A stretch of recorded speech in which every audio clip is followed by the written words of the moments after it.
The next question. I'm Vimla Dalal, advocate. I would like to ask that Islam preaches women's rights are equal to men. Why women should be in parda, and why there should be a segregation of men and women in this sort of meeting also?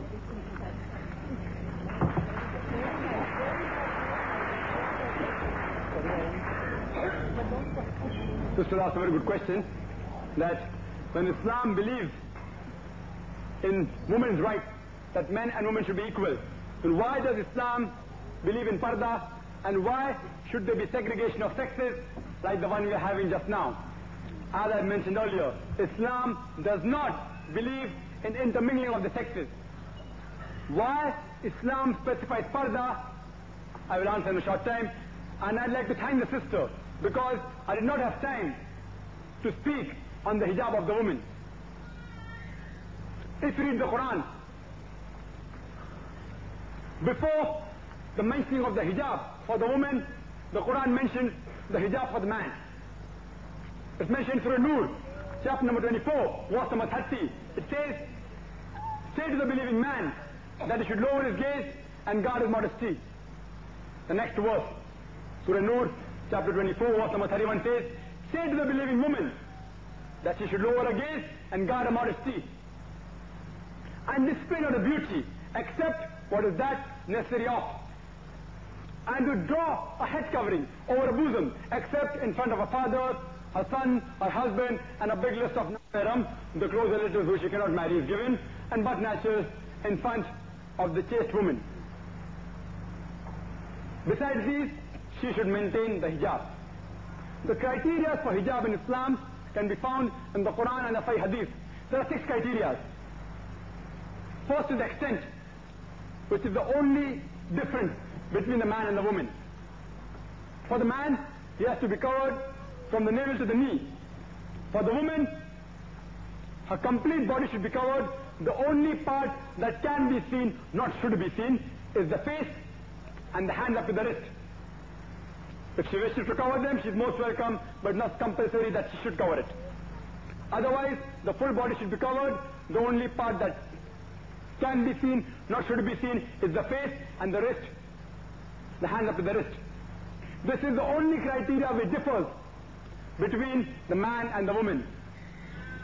The second criteria is that the clothes she wears should not be so tight that it reveals the figure.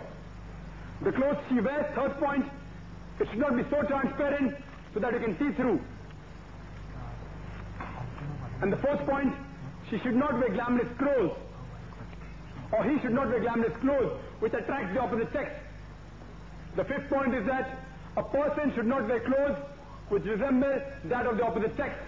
Like you find men wearing earrings. If you wear one earring, it signifies something else. If you wear 2 earrings, it signifies something else. It's prohibited in Islam. And the last criteria is, you should not wear clothes which that resemble of an unbeliever. These are the 6 basic criteria of hijab in Islam. Now coming to the question, why does Islam believe in parda, and why are there segregation of sexes? Let's analyze the society in which there is parda and society in which there is no parda. The maximum number of crime that takes place in any country is in America. According to a report by the FBI, in 1990, in the year 1990, 1,255 women were raped. These are only the reported cases. And the report says only 16% of the cases were reported. If you want the exact figure, multiply 1,02,555 with 6.25, and you get the answer. More than 6,40,000 ladies were raped in America only in 1990. And if you divide this by the number of days, divide by 365, you get a figure of 1,756 women are raped every day in America in the year 1990. And the report says every day 1,900 ladies are raped. Maybe it's the report of 1991. the American got more bold. And the last report, which came in autumn 1993, said every 1.3 minutes, one woman is raped. You know why? America has given the women more rights, and more women are being raped. Only 10 were arrested. 16% are reported, only 10% are arrested. Means only 1.6% of the cases are arrested. Out of that, 50% are let free before the trial. Means only 0.8% of the rape cases are held. Means if a man rapes 125 ladies, the chances of his being caught is 1. Who would like to try? 125 ladies you rape, and you get caught only once. Out of that, 50% time you get a punishment of less than 1 year. Though the USA law tells you that for rape you have got a punishment of life imprisonment, but they say it happened only the first time. He's caught the first time. Let him give him a chance. And a punishment of less than 1 year. Even in India, according to the National Crime Bureau report, which had come in the papers in the 1st of December 1992, it said that every 54 minutes, one case of rape is reported in India. Reported, no? Every 26 minutes, one case of molestation. Every 1 hour 43 minutes, one case of dowry death. If you analyze the total number of cases of rape that are taking in a country, it will be every couple of minutes, one case of rape. I am asking a simple question. If you ask every lady to do hijab, will the rape case in USA remain the same? Will it decrease or will it increase? If you apply the hijab for every lady in India, will the rate of rape decrease? Will it remain the same or will it increase? We should understand Islam as a whole. Even suppose after that, even after a lady does hijab, irrespective of lady does hijab or not, a man is commanded he should lower his gaze. And if suppose after that, if a man commits rape in Islam, he receives capital punishment. You call it a barbaric law. I have asked this question to several people. Suppose, I have asked this question to many of the gents.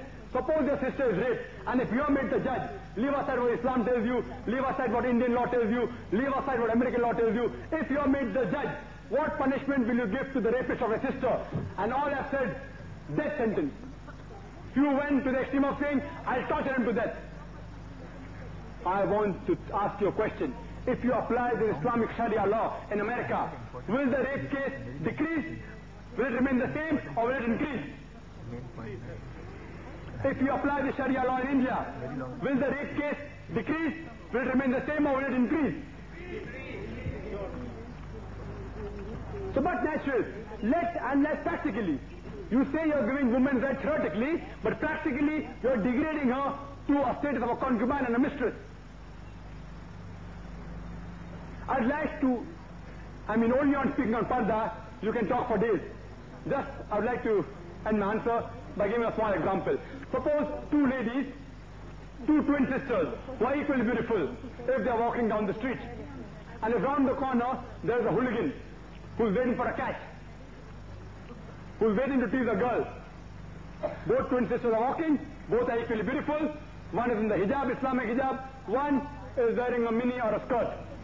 Which girl will that hooligan tease? Which girl will he tease?